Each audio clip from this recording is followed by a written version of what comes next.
All right, so it's woo a quarter to one here. If you're on the East Coast, it's a quarter to 2 a.m. Whatever, you know. Uh, I'm up. I'm still not working, so it's it's what it is, and I can shoot these videos and post them pretty much whenever I feel like it. It's been a lot of fun lately. I'm probably going to do a ranking of Bruce Dickinson's solo albums because I picked up the clear vinyl with splatter blue and white double LP not too long ago, and I played it yesterday. Holy shit, it's incredible. And I just said, yeah, let's do a Bruce Dickinson solo catalog video. I gotta be honest though, um, you can easily put the new version of Balls to Picasso way higher than the original. You could put it in the top three, if not the top two. It's just that much better. But for now, we'll get there. I've got a few Tom Waits albums on the way, so I can close that gap on my missing collection. Um, Still got the first album, Not in Tow, and the three CD. What was it? Bastards, Brawlers, and Orphans. Yep, still missing those, but everything else is either here or on the way, and we'll go into that when they come. But for right now, let's do a ranking of video. Tank top's a little off there. Yeah. Uh, the Thin Lizzy catalog. So we're gonna go at 12. I mean, if we're being honest, you know as well as I do that the real number one album when it comes to Lizzy, it's this.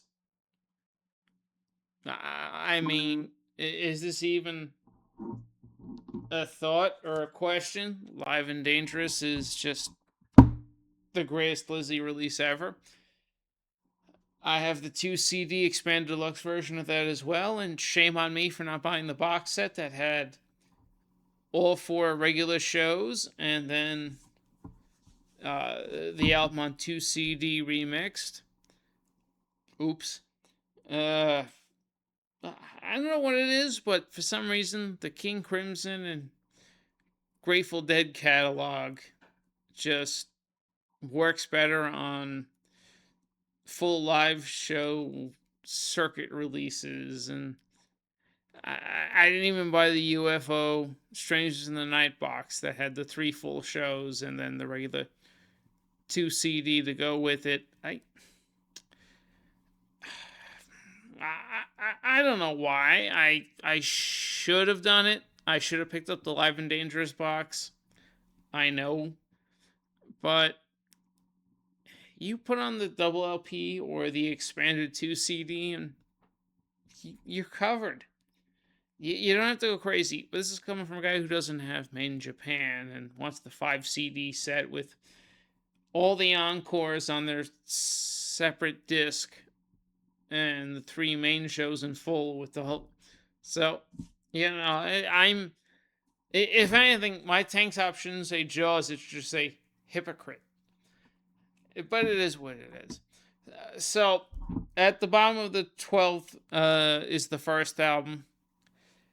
I might pick up the new very late 50th anniversary or 55th anniversary, whatever the hell it is they're trying to market it as remix. Apparently, it sounds incredible. We'll see, but even if I do get it, it's going to be at the bottom of my list. So that's the first album. Thin Lizzy, the most known photograph is the guys in the reflection of the car. My 11 is the second album, Shades of a Blue Orphanage. I mean, the rise and dear demise of the funky nomadic tribe. 7 minutes. What? I want to forget how to jive. 2 minutes.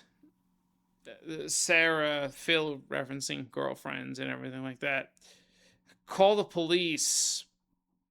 3.5 minutes.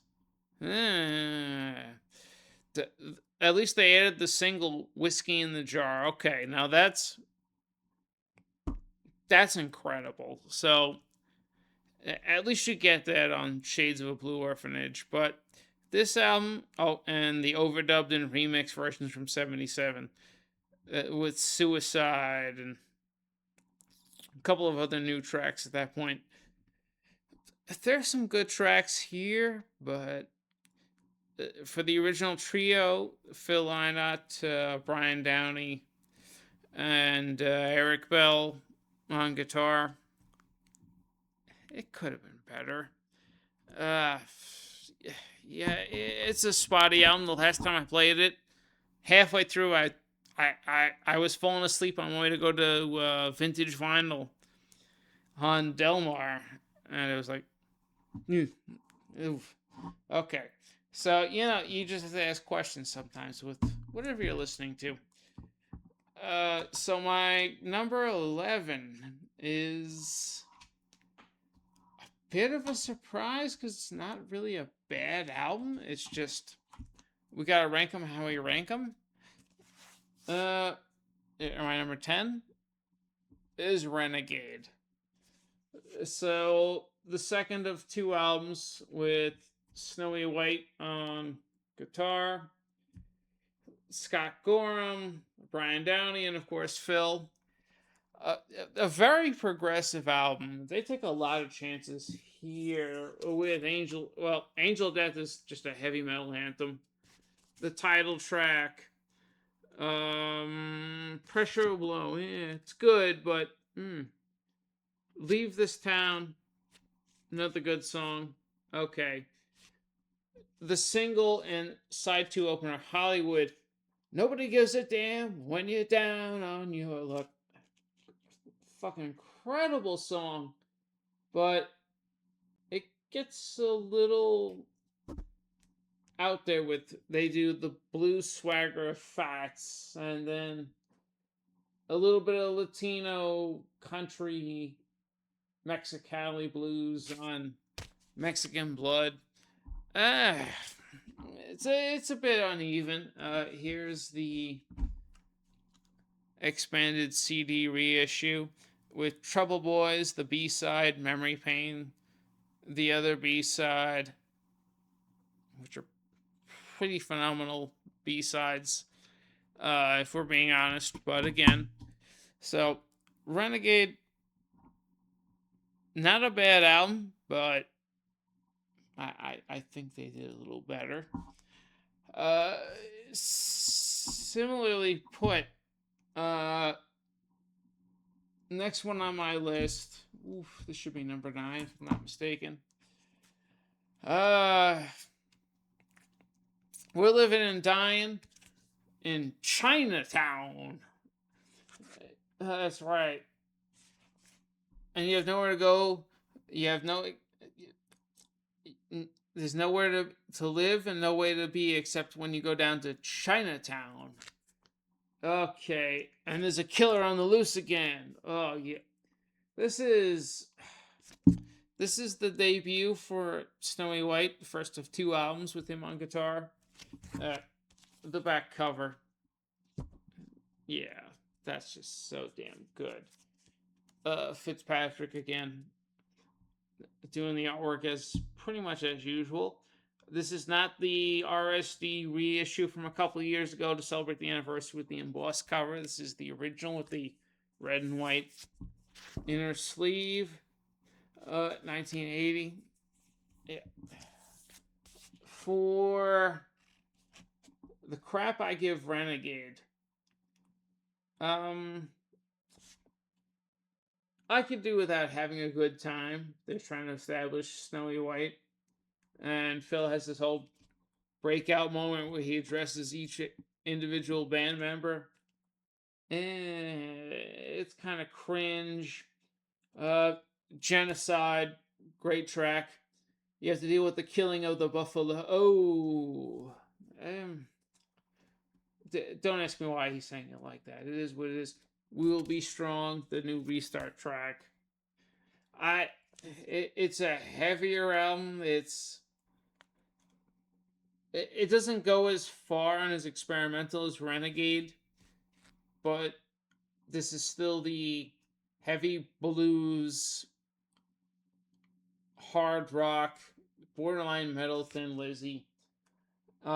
Sugar Blues is just immaculate. Sweetheart, Hey You, it, kind of a forgotten album, I think. There are some music videos that go with those as well. If you go back and look, uh, okay, so I love those albums. Again, there's no real bad Lizzie albums. It's just a matter of what your taste is, what your genre is, and that's going to dictate how far you go and what you pick. So with that said, as I completely flop my, I have almost all of the 2 CD digipacks from 2010.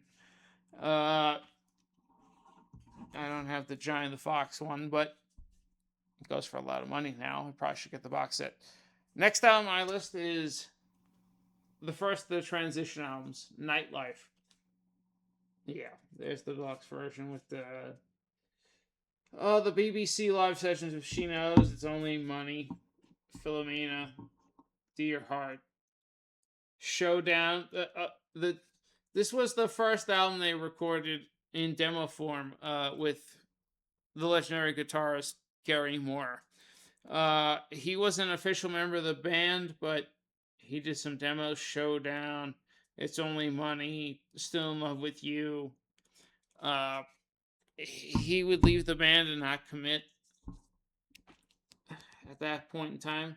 So, if I'm honest, down to the Panther, which is badass with the Rock, the Jaguar.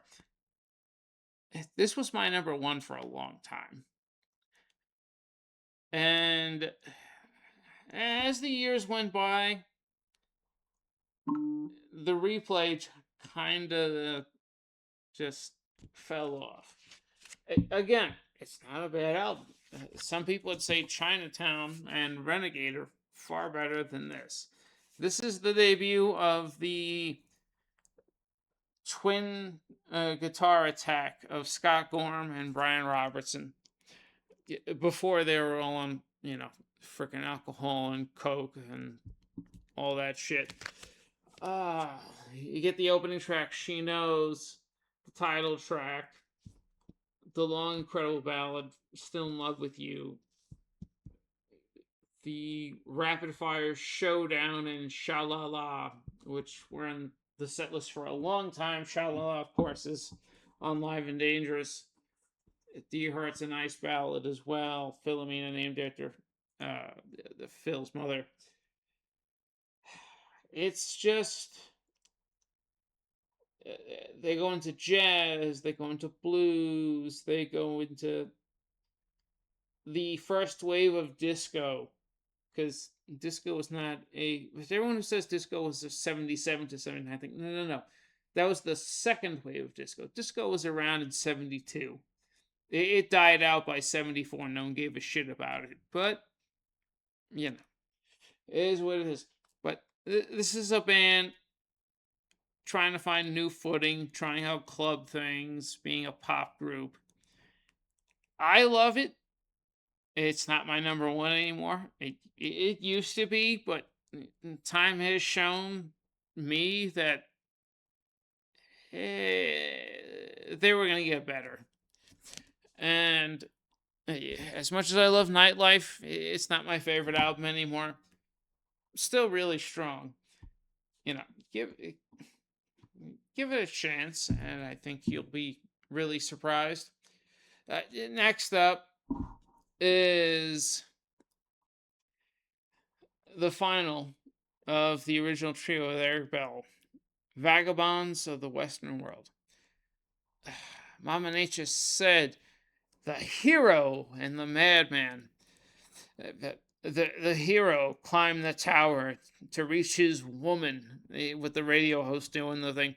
As I recall, you would bend the stars. And you're going, what the hell are they on this album? And slow blues, the closing track on Live and Dangerous, and for 80% of their tours, the rocker. Oh, this is so good. The title track, Vagabond of the Western World. Baby blue eyes, the kind of search for blue eyes. I'm gonna creep up on you. This is for the last of the original all blues albums. This is a highly cohesive, concise statement. And again, I know it's not everybody's favorite. Much like Nightlife, this was my number one record too for a couple of years. You get the bonus tracks: Randolph's Tango, Broken Dreams, Here I Go Again, Cruising in the Lizzy Mobile, Sita Moya. Again, if you get the bonus tracks, you get the whole BBC One radio shows and everything like that. This is a psychedelic blues effort. Sometimes it punches you in the face. Other moments you're just taking on a trip where you're going, where are these guys going? So Vagabonds is, if you're new to Lizzy and you want to you want to start off but not play every damn hit song, this might be your go-to album. It's out there. It's all blues. It smacks you in the face at times, but I think Vagabonds of the Western World is one of their totally unsung gems from the entire catalog. As I rearrange my stuff over here, never mind me. Up next, ooh, we're gonna go. Okay, we're gonna go with the '75 album, when the twin guitar attack and everything was, I don't want to say perfected, but close enough, and you got a whole bunch of hits. We're going with '75, Fightin'. Here we are with the original. Uh, yeah, Vertigo sleeve. This is the US cover. The rest of the world got this version here. Phil holding the bat and everything in front of a studio. Under an awning for an old London or Dublin freaking building, and then the US cover here in front of the burnt out building. So Fighting came out, was a major turning point for this group. I'm sorry, Fightin'. Yeah, you get the album Fightin'. Hey, this is Russell Crowe's Fightin' Around the World. Yeah. Yes, I can do accents too. Fuck you. So you get, this opens up with the cover of Bob Seger's Rosalie, which Phil and company pretty much made it their own song. People didn't even know it was a cover. By 1978, they opened most of their shows with it.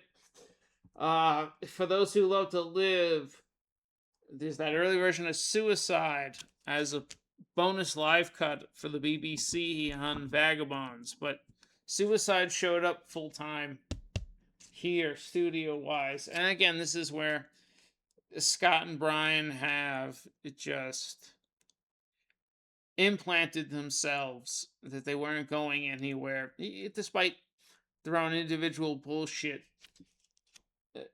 They were going to be a force to reckon with. Fighting My Way Back, another incredible track. You go to side 2. Freedom Song's pretty uplifting. I could do without it. So again, that's kind of why we're in the middle of the pack with this album. It should be higher.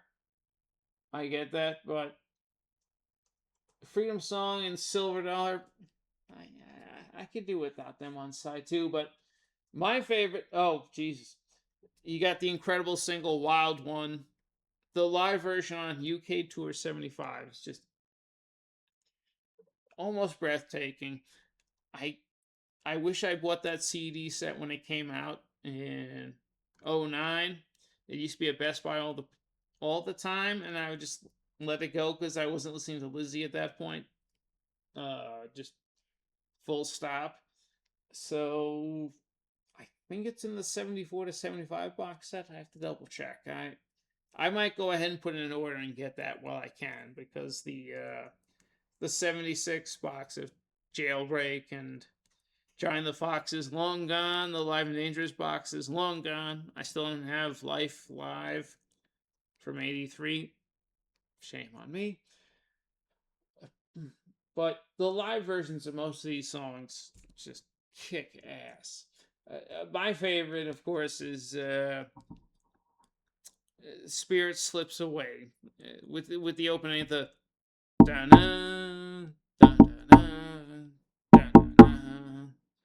When the spirit slips away.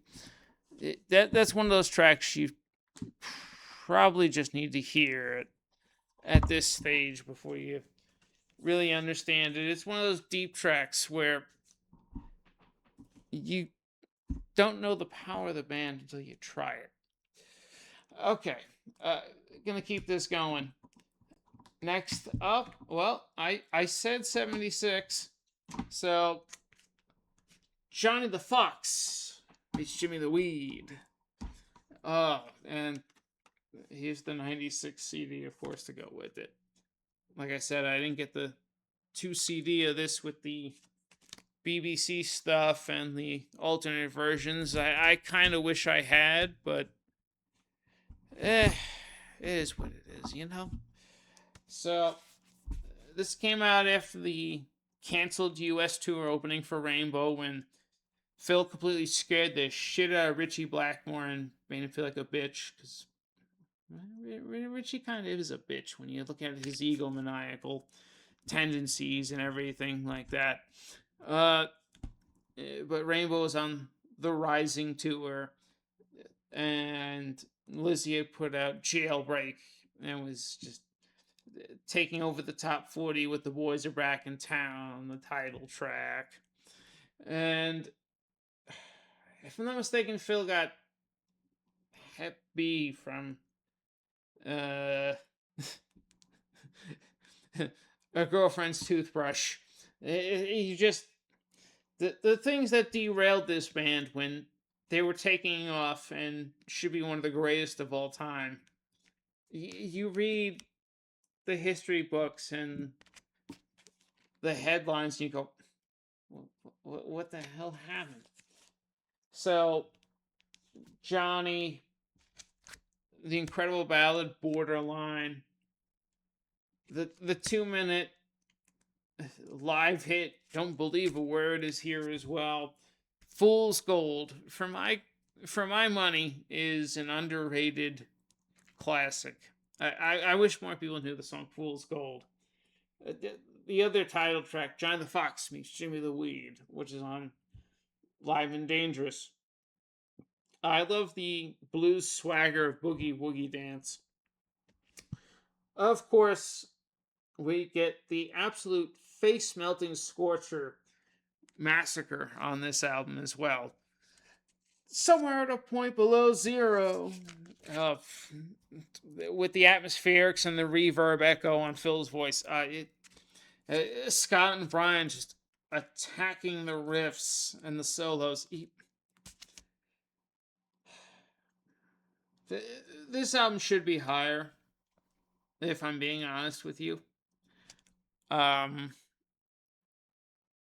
the problem is that this has its valleys and its peaks, so it doesn't quite. This is what, number 5, I want to say. Let me go through this. Let me look at all the BS I got in front of me. Yeah, this is 5. For some people, this is top three. Some people might say this is number one. I'm not going to argue with that point. I completely get why. John the Fox is. It doesn't have the flow of its predecessor, but the payoff is extremely strong, and it's a very mature album. It just it doesn't have that Dark Side of the Moon flow that a lot of people are looking for. And my number four has that, and I've already hinted at it. That's Jailbreak. And for 90% of the audience, this is number one. I get that. I completely get why you have Jailbreak, Angel from the Coast. I Come Running Back to You, Romeo and the Lonely Girl, Warriors. Oh, Warriors. Oh, punch in the face. Just killer track. And then you go, the boys are back in town. Duh. And now the one audible track is Fight or Fall. I don't have the strongest memories of that one. 8, Cowboy Song. And for all the Live and Dangerous fans, if you've ever seen Lizzy live, I have. And then in 2013, they started putting out new music as Black Star Riders. So if you've ever seen the band Black Star Riders, it's Thin Lizzy. Scott and company just said, well, we want to put out new music, but we're just going to do the right thing and not call it Lizzy. So, yeah. I did, man, Cowboy Song, and if you sequence it right with all the live shows, goes right straight into Boys Are Back in Town. Perfect. You can resequence this too. And this 2 CD version, you get the BBC session live show of it. And of course, one of the heaviest, absolute gobsmacking, throat cutting, bludgeoning tracks, Emerald, to close this out. It's fantastic. If I'm not mistaken, there's the reissues of Jailbreak have expanded the front cover to include Brian in the video, the bike video shot. When Fitzpatrick did it, they put it together and it just came out like that. There's the band shots with that early computer printout code for the lettering. Yeah, this is Jailbreak is just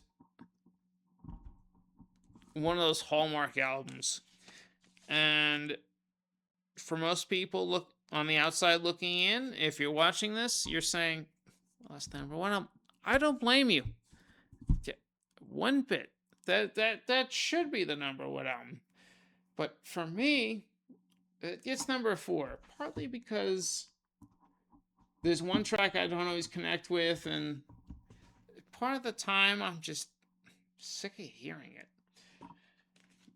My number three is gonna be Thunder and Lightning, down to that cheesy artwork with the leather glove fist coming through, the guitar getting struck by lightning. It's like thunder and lightning. God damn, it's so exciting. Okay, so produced by Chris Angarides. This is the last album from Phil and Scott. And Brian, because Brian and Phil are the only founding members. Brian retired about 10 years ago. This is having to call it a day, Scott especially, because he was so far on the coke. He was just trying to stop. This has John Sykes, who would come over from the band he founded in '78, Tigers of Pantang. Uh, he would completely blow the water off of everybody. They put out, essentially, this is an NWO BHM, New Wave of British Heavy Metal album. If Thin Lizzy played, played like Iron Maiden or Judas Priest, what would it sound like? Here's your answer. This is half this album is just face melting. I mean, the title track. I love the 6 minute ballad. The sun goes down. Uh, we are chosen. We are one. The holy war. You turn it over and the absolute foot stomping, head banging, cold sweat starts up your side too. Baby, please don't go. Heart attack. This album is just. This is so damn good. It's so good that it caught the attention of Coverdale. And after the tour ended and Phil shut the door and did his 2 solo albums, Solo in Soho and then Grand Slam, when he was trying to start a second band, Sykes got called in to re-record for Mel Galley to do the US version of Slide It In. Well, he ended up staying till '88 with Whitesnake, which of course it's Still the Night, Still the Night. Oh yeah, the second version of Here I Go Again. But this is just a blistering album, start to finish. Just to on the 2013 edition, you get a live show. You don't get the full live show. You get most of it from '81 with Snow, which is weird because it's got Snowy White on guitar and not John Sykes. But whatever. I don't accumulate the bonus cuts. It's the Hammersmith show. You can hear the whole show on YouTube. It's been bootlegged. I love the fact that when you go to the 81, 82, 83 tours, Phil is so tired of doing Boys Are Back in Town. He brings in his old crowd banter, which was the no. People go, yeah, no, and that's his setup to going from cowboy song to Boys Are Back in Town, and it's just funny as hell to listen to it. But for a last album, Thunder and Lightning is just incredible. It is really goddamn exciting. My number 2, I used to have a mint first press of this, and that is You Got a Bad Reputation. Okay, this is the album. Brian Robinson's in the band. He really doesn't play on the album too much, and he got into a bar fight and his arm got cut up. So, kind of as a fuck you, they cropped him out of the album cover shot, but he did take the band photo. So the recent reissues have, much like with Jailbreak, they've widened the crop to include him.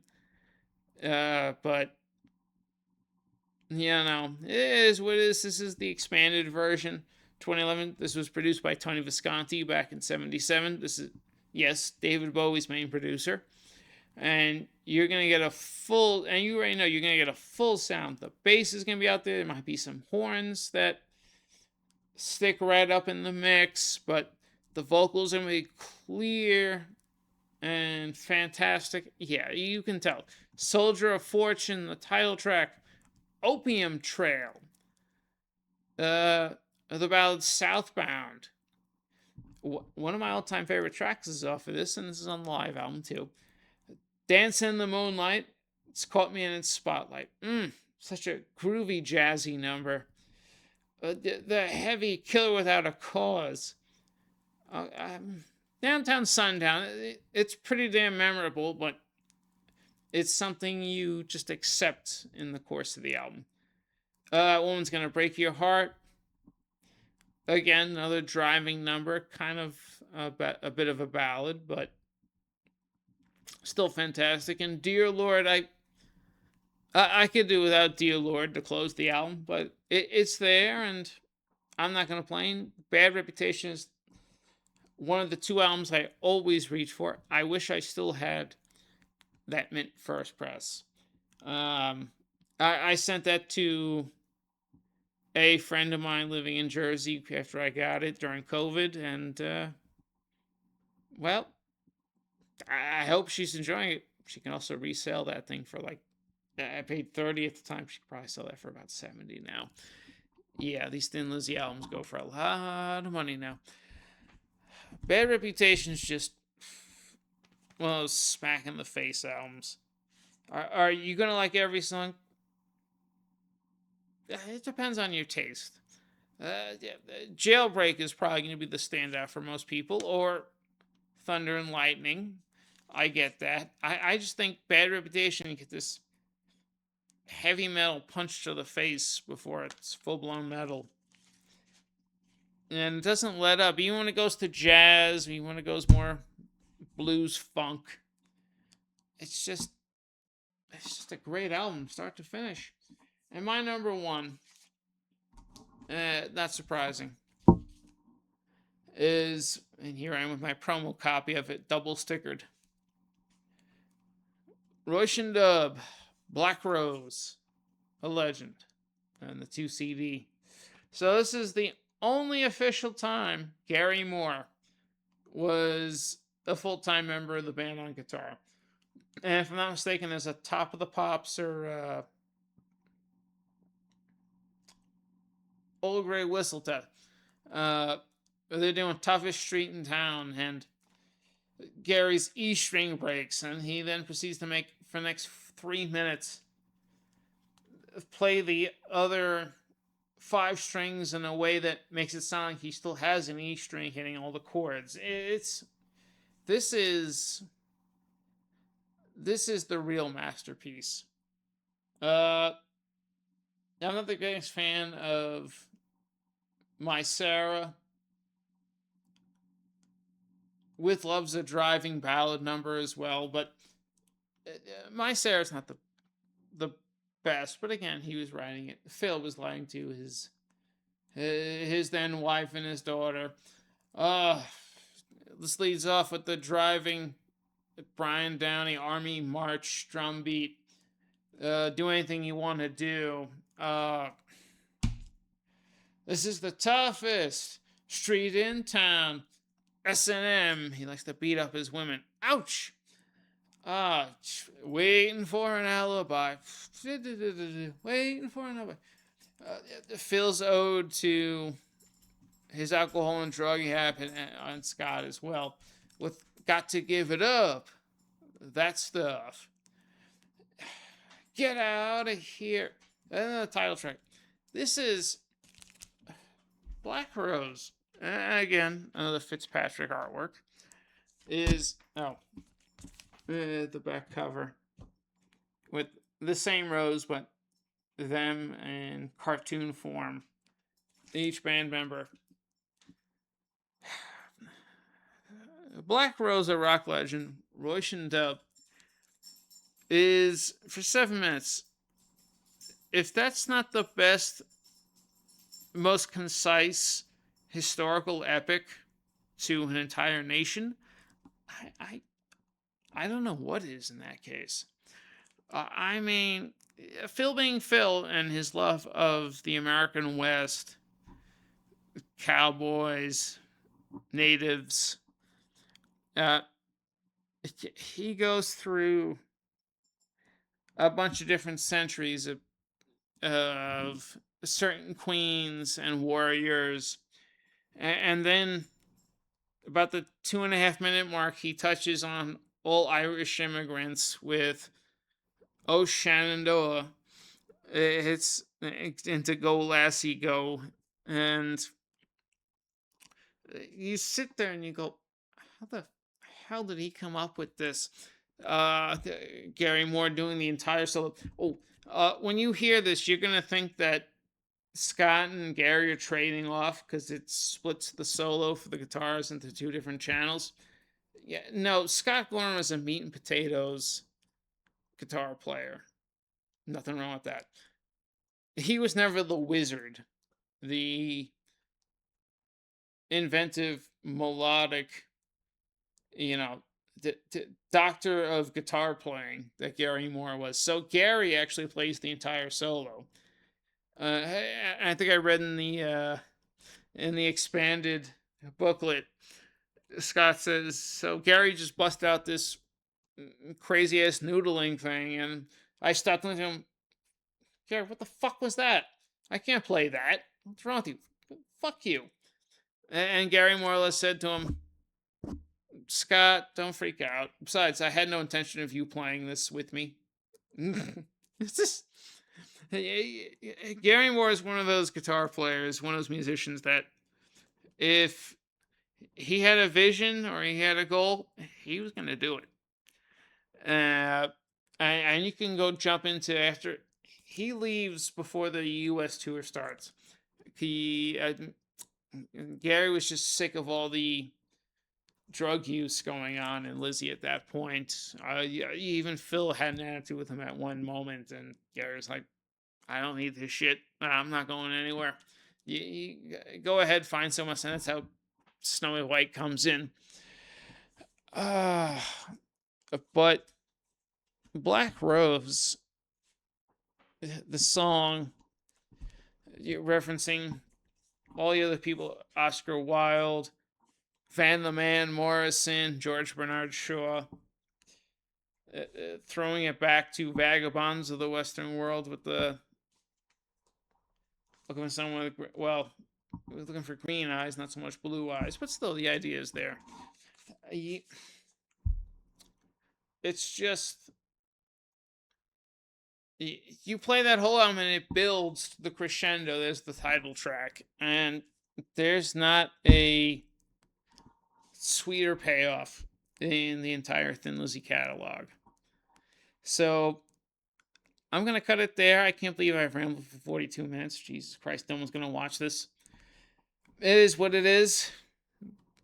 Thanks for playing along. I'm gonna come back with not only that Judas Priest ranking I was talking about, but and the Sabotage one. I'm gonna come back with a top 10. 10. Not 15, not 20. We're gonna get some goddamn legitimacy on this channel. We're gonna do 10 Thin Lizzy songs. And